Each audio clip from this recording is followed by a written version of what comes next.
Assalamualaikum warahmatullahi wabarakatuh. Bismillahirrahmanirrahim. Alhamdulillahirabbil alamin. Anak-anakku sekalian, khususnya kelas 4. Pada kesempatan kali ini kita akan melanjutkan belajar BPI atau Bina Pribadi Islami untuk pertemuan yang kelima, yaitu dengan materi malu ketika melanggar larangannya. Selalu untuk memperbaiki diri adalah sebuah kewajiban bagi seorang hamba Allah Subhanahu wa taala. Nah, pada kesempatan kali ini akan ada dua hal yang akan kita pelajari tentang malu ketika melanggar larangannya. Yang pertama, bahwa malu itu adalah sifat Rasulullah Shallallahu alaihi wasallam. Yang kedua, cara menumbuhkan sifat malu. Sifat malu merupakan ciri dari akhlak orang beriman. Sifat ini memberi pengaruh yang besar kepada pemiliknya. Orang yang memiliki sifat malu apabila melakukan kesalahan, maka orang tersebut akan menunjukkan penyesalan, menyesal sekali. Maka dari itu, mari kita selalu menumbuhkan sifat malu ini agar menjadi muslim yang beriman. Yang pertama, bahwa malu itu adalah sifat Rasulullah Shallallahu alaihi wasallam. Salah satu sifat Rasulullah adalah malu. Rasulullah telah mengingatkan kita untuk menumbuhkan dan membiasakan kembali rasa malu dalam diri kita. Kemudian melekatkan rasa ini selamanya. Inilah rasa yang bisa mengontrol dan mengendalikan kita dari perbuatan-perbuatan buruk, sekaligus menumbuhkan dorongan untuk melakukan banyak kebaikan setiap saat dan dimanapun. Nah, kemudian bagaimana cara menumbuhkan rasa malu? Yang pertama, kita selalu ingat bahwa bumi ini adalah milik Allah.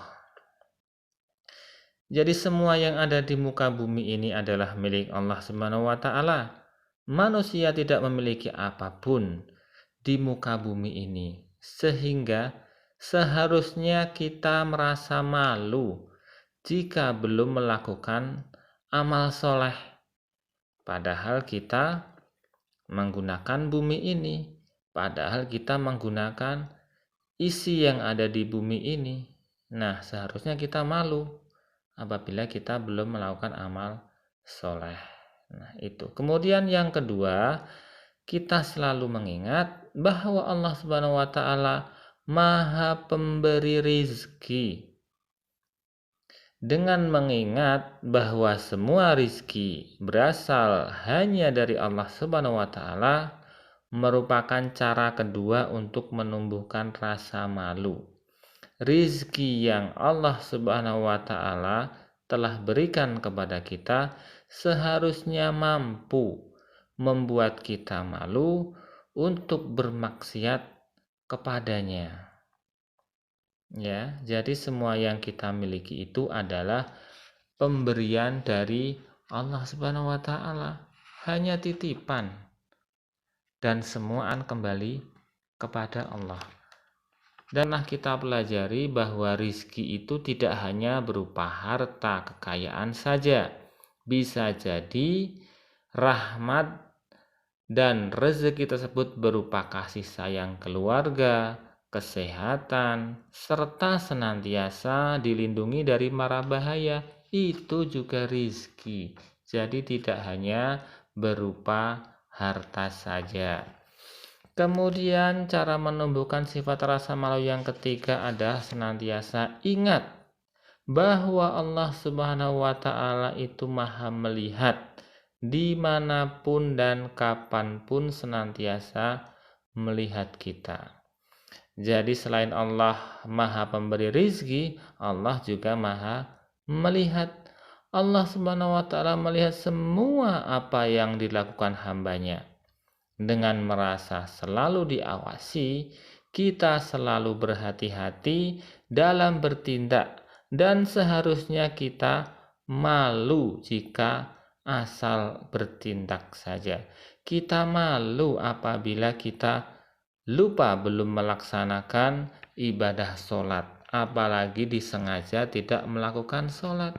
Allah selalu melihat kita. Allah melihat apa yang kita lakukan. Bahkan Allah tahu apa isi hati kita. Maka dengan kita senantiasa mengingat Allah bahwa Allah itu maha melihat, senantiasa mengawasi kita, harusnya kita malu apabila kita melanggar perintah-perintah Allah. Dan seharusnya kita malu apabila kita tidak melaksanakan perintah-perintah Allah. Semoga kita termasuk orang-orang yang senantiasa memiliki sifat rasa malu. Mungkin itu dulu untuk pembahasan kita pada kesempatan kali ini, yang bab kelima, yaitu kita malu ketika melanggar larangannya. Wassalamualaikum warahmatullahi wabarakatuh.